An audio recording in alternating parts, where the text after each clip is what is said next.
নমস্কার বন্ধুরা, প্রতিবারের মতো এবারও আমরা চলে এসেছি কাঁচরাপাড়া মহাজাতি ক্লাবের কাছে, যেখানে মহাজাতি ক্লাব প্রতিবারই আমাদের একটা নতুন নতুন ভাবনা নিয়ে আমাদের দুর্গাপূজায় উপহার দেয়।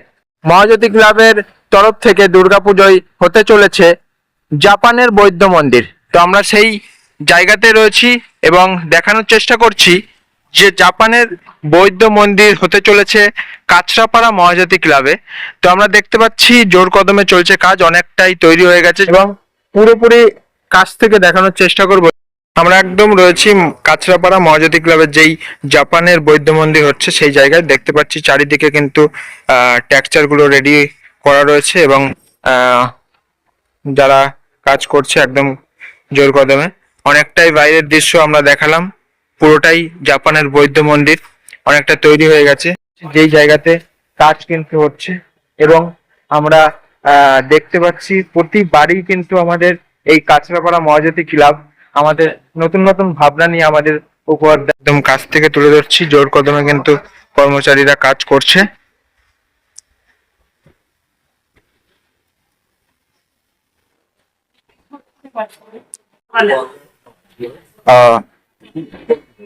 বৌদ্ধ মন্দির কতদিন ধরে কাজ করছো?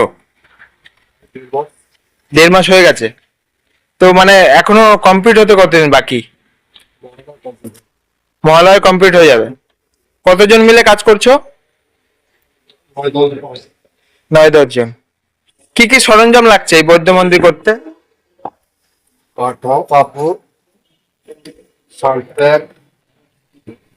পুরোটাই কি তুলে ধরবে যেমন জাপানে রয়েছে বৌদ্ধ মন্দির ওইরকমই?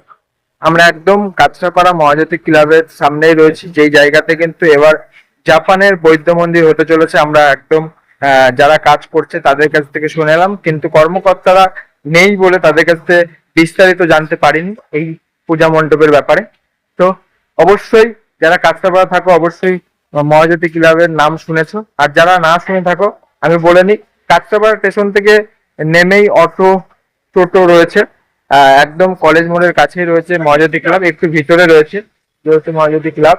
তো ওর জন্য একটু অসুবিধা হতে পারে, কিন্তু রাস্তায় একদম সামনে নেমেই মানে মহাজাতি ক্লাবের মোড়ে নেমেই কিন্তু তোমরা চলে আসতে পারো এই মহাজাতি ক্লাবের সেই পূজা মণ্ডপ দেখতে। এর আগের বারে কিন্তু মানে একটা অভিনব ভাবনা করেছিল, এইবারও জাপানের সেই বৌদ্ধ মন্দির হতে চলেছে সেই মহাজাতি ক্লাবে। তো আবার পরবর্তী ভিডিওতে দেখা হচ্ছে, ততক্ষণের জন্য টাটা।